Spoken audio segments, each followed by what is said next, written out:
where we're going to go over the solutions to our practice questions involving using oxidation numbers to help us determine what's being reduced or oxidized in a more complicated reaction where it's not always super clear where the electrons are going. It's maybe a little bit more clear when we see positive and negative charges as an example, like we went over from 5.1. So we're going to go through these practice questions on the back, starting with question 1. All right, so let's go through this. We're going to assign oxidation numbers just to the bold elements.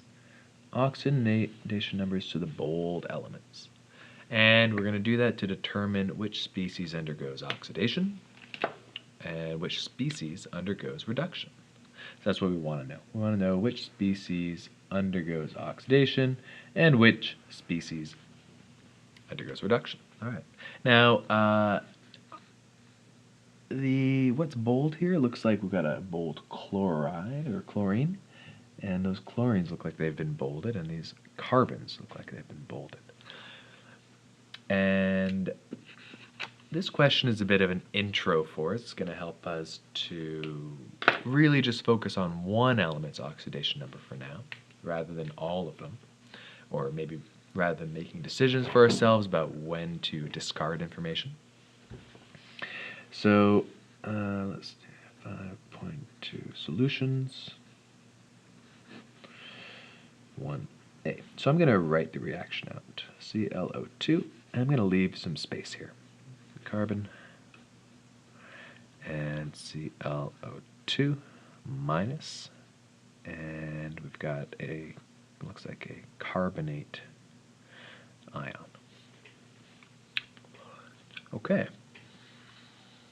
Now, I want to know the oxidation number of chlorine, but I don't know it yet. However, I know that the oxidation number of oxygen is -2, and there are 2 of them. So I can rewrite this as X, my chlorine oxidation number, plus 2 -2's, and that should equal the overall charge for this molecule. And this chlorine dioxide molecule has an overall charge of 0 because there's no positive or negative charge above here. Okay, and so that means that I can really just simplify this to x minus 4 is equal to 0. I can add 4 to both sides in order to solve for x. And we find that x is 4. Okay, so this chloride's oxidation number is 4. All right. Now, this carbon looks like it is just a pure element. And so we used rule 3 in this example here because it's a compound, or specifically a covalent molecule. Now, we're going to use rule 1 here because this is a pure atom. It is not bound to anything. It's not charged. Okay. And so rule 1 says that anything that you see has just a charge of 0. And it's neutral, right? It has a oxidation number of 4. And that's our carbon. Okay. I can see that that's a little small on the screen, so I think I'm going to maybe write a little bit bigger for the next one. All right. So here we have a similar molecule to this ClO2 that we had over here, this chlorine dioxide. However, it's actually a polyatomic ion. It's similar, but it's gained an electron. And so we can calculate the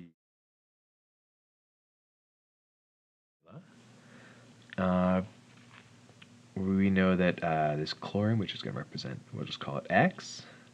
We've got 2 oxygens, -2, and that's overall equal to -1, which is the overall charge on the polyatomic ion. So we get X minus 4 is equal to -1. So we say, what do I take away 4 from to get -1? Well, it's 3. And I can prove that by adding 4 to both sides. I get X is equal to 3. So that means our chlorine's oxidation number is 3. And it went down because it actually gained an electron. And we can actually see that before we even begin. And that's why it reduced there. Okay. And last we've got this carbon. And that was rule 3, by the way. And this is rule 3 as well. And so it's going to tell us that we've got some unknown plus 3 oxygens this time. That's equal to our overall charge of -2. And so we need some value here that when we take away 6, we get -2. And we find, we add 6 to both sides, that X is 4. So that means the carbon's oxidation number is 4. And so it looks like we've listed the same thing twice with different values. Oh, that's weird. Why did I write 4 here? Carbon's oxidation number was 0. I don't know why I was thinking that. Why I wrote. So the rule is that the oxidation number for anything in rule 1 has an oxidation number of 0. So what I was trying to say is that it looks like we defined 2 different oxidation numbers for carbon. And the idea is that this is a before picture, before on the left-hand side. This is before.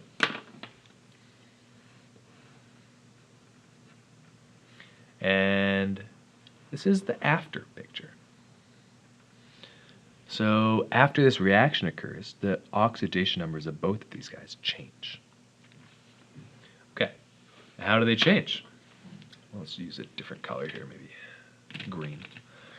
Well, chlorine oxidation number reduces by 1. And we can also see that carbon's oxidation number looks like it increases from 0 to 4 by 4. Okay, and so we have this principle that says that in general, if your oxidation number reduces, you are reduced. So that means that ClO2 is reduced. And the carbon is oxidized in this process because its oxidation number increases.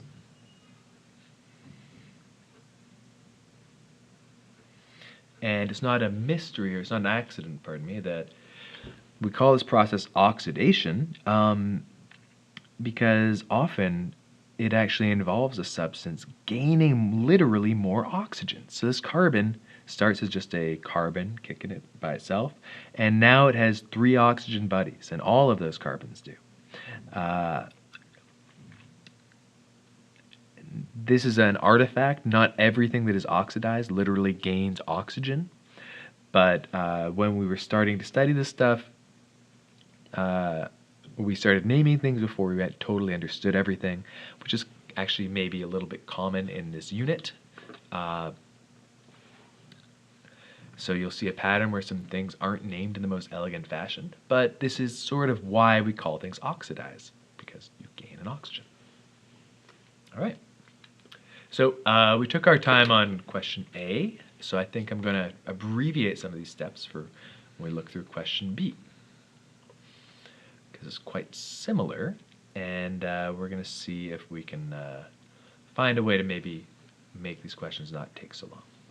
So for question B, I'm just going to write it out. So I've got this selenium, no, tin. I have a real blind spot for tin. Bromine, I don't know what ion this is, some sort of bromate. And then we've got this tin hexachloride compound plus bromide. Okay. So this will be a rule 2 situation because we have a monoatomic ion. This is also rule 2 because we have a monoatomic single atom ion. This will be a rule 3 situation. Rule 3 again because we have 2 different types of atoms in the same compound. This is a rule 2 situation. Okay. So I think we can probably, we don't actually need the oxidation numbers of everything. I think it was, what was bolded here? The tins and the bromines are the ones we're focusing on. So I think maybe I'll circle those in green. So we care about what happens with the tin species and the bromine species, and that's kind of it. We don't actually care about the chloride. Okay. So, tin, we have an oxidation number of 2 plus or plus 2. Bromine, we're not sure, so we got an X, unknown, and we've got 3 oxygens, so 3 negative 2s. And overall, that gives us a charge of -1. We're looking for that charge. Okay, so that is going to be x minus 6. It's equal to -1. So we'll add 6, and we get x is equal to 5. So we get plus 5 here. And so actually let's call that plus 2 instead of 2 plus. Alright, so the tin here, don't know, so we got x, and we've got 6 negative 1s. And that should overall give us an overall charge of -2. Because it's a halogen, chlorine is a halogen, so it gives a charge of -1. Okay, so x minus 6 is equal to -2, and we're going to add 6 both sides, we get x is equal to 4. That's the oxidation number on the tin. Alright, and bromine, that's very simple, it's just a -1. Okay, and we see from bromine to bromine, we have a reduction by 6. And for the tin, we have an increase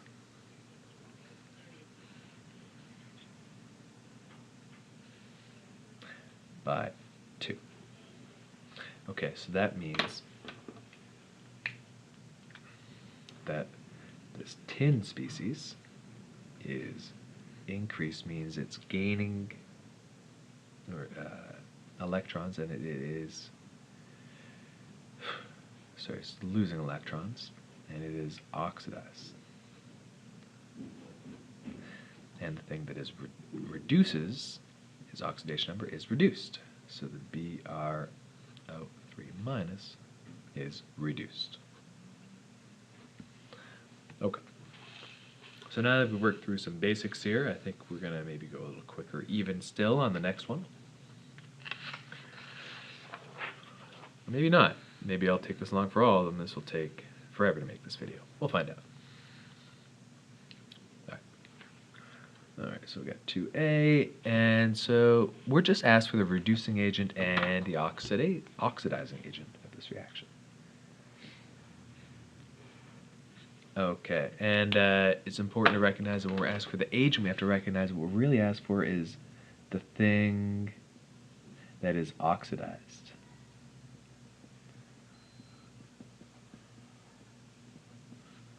That's what the reducing agent is. And that was written pretty small, so I'll try and write a little bigger here. And the oxidizing agent is the thing that is reduced. It oxidizes something else by getting reduced. So we're going to see what's reduced, and then we can see the way in which it oxidizes. All right. Now, to be able to do this, we need to basically do the same skill we did up here, but we're not told exactly which thing we need to focus on. All right. So maybe I'll write down the reaction here. MnO4 minus plus C2O4 2 minus MnO2 plus CO2. All right. So we've seen a few of these before.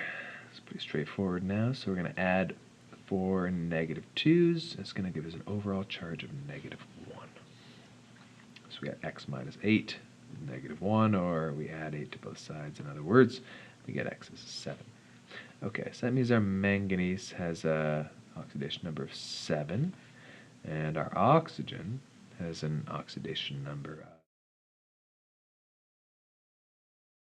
And maybe we're not sure which one is going to be changing in this reaction. Maybe it's the oxygen. Happens. All right. You know what? I wonder if I can just... There we go. Okay. All right. We can do a similar thing here. Now, we've got 2 carbons here, so we need to make sure we're going to say 2 unknowns plus 4 oxygens, again, negative 2's. That overall gives us a charge of negative 2. So 2x minus 8 is negative 2. Add 8 to both sides. 2x is equal to 6. When we divide by 2, find x is 3. So that was the oxidation number for carbons. We had a carbon oxidation number is 3. And oxygens is negative 2. Okay. We can do a similar thing here. You can probably see that it's starting to get a little repetitive in some ways.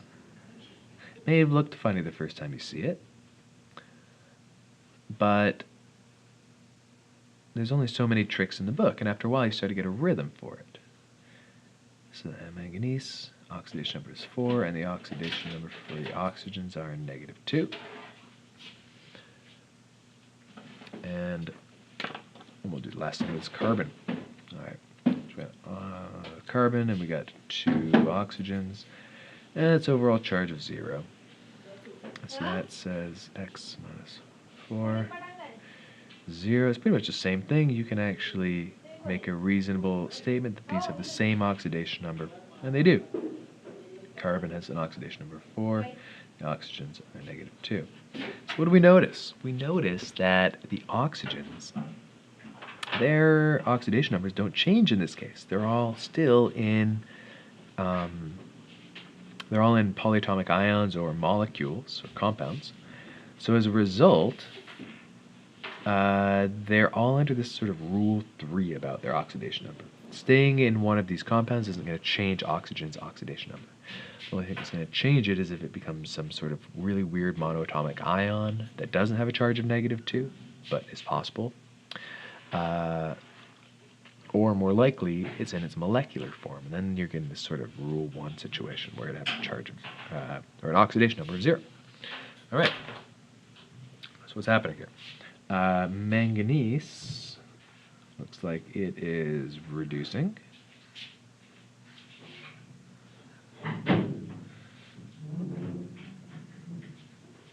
By 3. So what that means is that it is being reduced.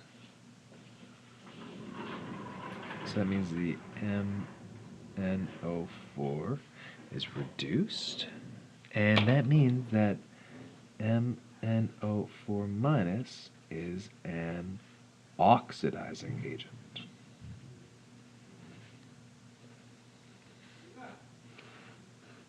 In this example. All right. And we see the carbon increases by 1. So what can we conclude there? We can conclude that our C2O4 minus was oxidized. It was oxidized by this oxidizing agent, which oxidizes things. It oxidized this weird sort of oxalate-ish ion. Oh, 2 minus. It is an oxalate ion. Not that weird after all. And so that means that C2O4 2 minus oxalate is a reducing agent. It reduced the permanganate ion over here.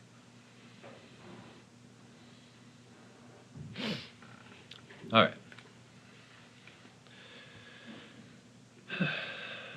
So we'll do one more of those suckers. Same thing, we'll try and find the oxidation reducing agent and the oxidizing agent. So, question B, we've got this nitrate ion, strange, I don't even say that. Hang on a second, I'm running out of power. Give my laptop a bit of juice before we continue. Should get a technical difficulty sign. Man, that is a great idea. Maybe tomorrow I'll prep.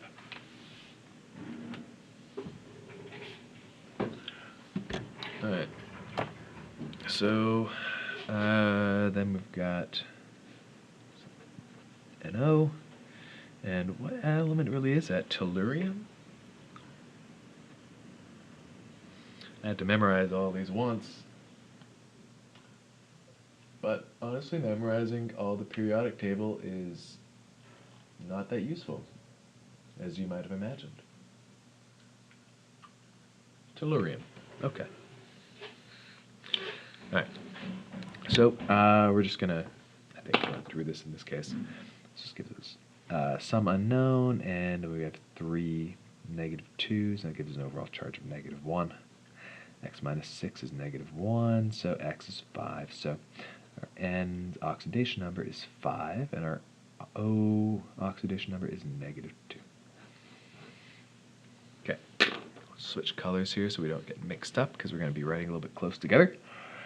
Alright, so we've got, now I know I have 2 plus 1s. Now hydrogens have plus 1, they're like the alkali ions. They're not alkali ions.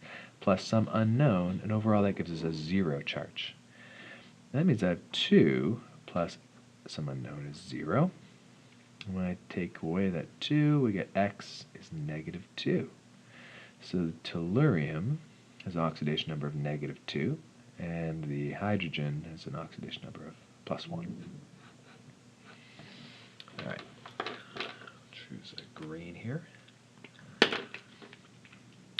So this one, I've got just this unknown nitrogen, but it's balanced by an oxygen, and overall that gives me a 0 charge, a neutral molecule.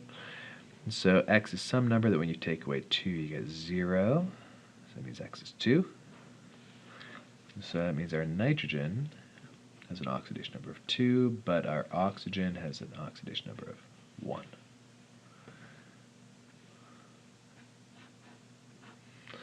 Okay. Last one.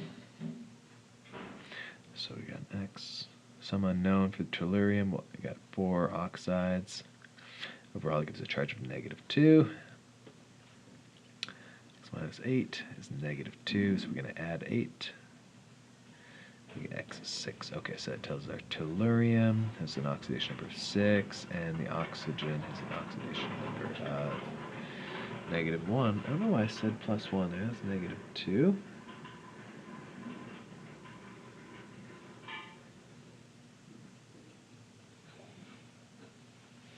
Long day, I guess.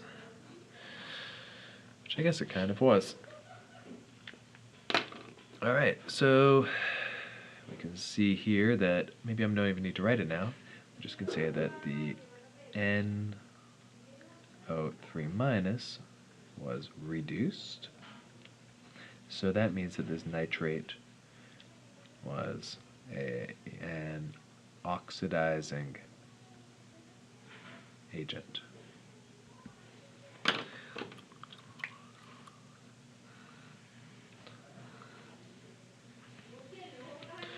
And I can see the tellurium oxidation numbers increased. So that means that the H2Te oh wait, that's like dihydrogen tellurium or something? Okay, that's not so bad. Was oxidized. H2Te was a reducing agent.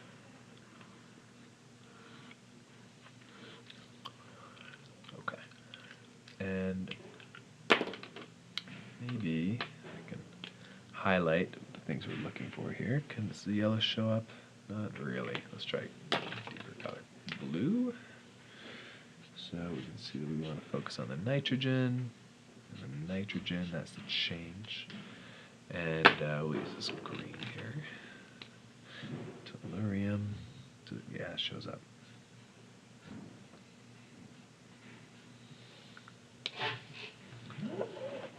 All right. So almost through. So we've got two more questions. Question 3 is a bit more of a written section here. So there's a kind of bacteria called a methanogen, and they are found in our gut flora, in our lower intestine, large intestine. I'm getting a phone call from my sister. I'm going to ignore that. It's my mom's birthday. It's not, but it will be soon. All right. Okay. So the methanogens are bacteria, live in our gut flora, and they produce methane as a product of metabolism. Okay. They have one manner of doing so is by consuming carbon dioxide and then combining it with hydrogen gas. The overall reaction is this. Okay. Which species is oxidized? Which species is reduced? So realistically, I guess there wasn't much in this paragraph we really needed. We needed this reaction in order to answer this question.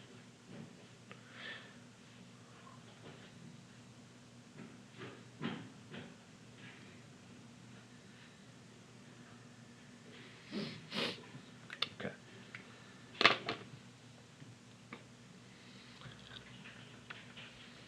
All right, so we're getting the hang of this probably by now. We need to find the oxidation number of each of these before we can answer what's reduced and what's oxidized. So X, so we got 2 negative 2's, and that's equal to 0. So X minus 4 is 0, or X is 4. So it's fine. So it means our carbon is 4, and our oxygen is negative 2. Now, this is a rule 1 situation where we just have a hydrogen's, we can actually just read that has a positive 1 oxidation number. We can see here, you know, you don't have to always do these algebraically. So I think we'll do with water, you can maybe do it algebraically in the same form we've been doing if you want.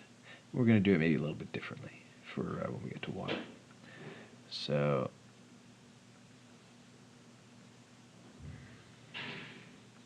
this tells us that our carbon is charged of negative 4 and our hydrogen is charged of positive 1. Alright. Now, hydrogen, let's... Oh, wait. No, we can't really do anything different with water. Sorry, I didn't realize. So we know the hydrogens have a charge of plus 1 and the oxygens have a charge of negative 2. Alright. Oh. Sorry, the hydrogens have a charge of 0 back here. Alright. So what are we focusing on here? What do we care about? Well, what's changing? The carbon changes, it reduces, and the hydrogen oxidizes. It gains in oxidation number. So the CO2 is reduced, and the H2 is oxidized.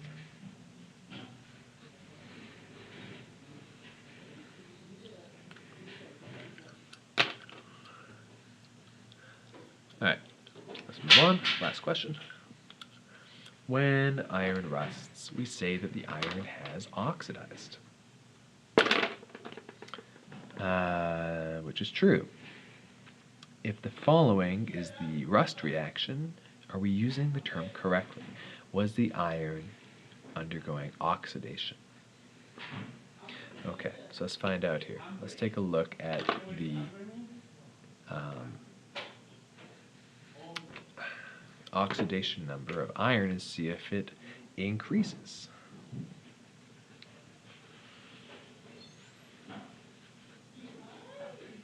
This is not a balanced reaction, by the way.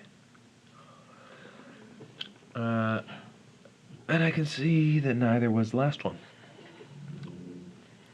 Doesn't really matter if we're looking just at oxidation, but we are going to care more about that when we are looking at how many electrons are exchanged. And we're going to do that later on in the week. Okay. Does something just get dark? Oh, it's my screen. All right, so iron starts at a sort of neutral, it's an elemental form, has an oxidation number of 0, and the oxygen also starts with an oxidation number of 0. Then we have this compound. It says we have 2 irons with unknown oxidation numbers plus 3 oxygens, which in a molecular compound have a charge of -2. And overall, that gives us a charge of 0. When we solve this algebra equation, we're going to find that x is 3, which means the iron now has a charge of +3, or would if it was an ionic compound. The oxygen is -2. So what does that tell us? This tells us that, because we were looking for one about iron, so we can see that iron increases its oxidation number. And when your oxidation number increases, you are oxidized. Therefore, iron is oxidized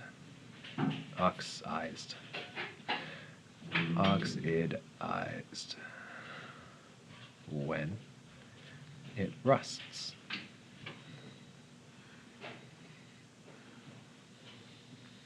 All right, well, let me know if you guys have any questions about anything in that video. Good luck studying.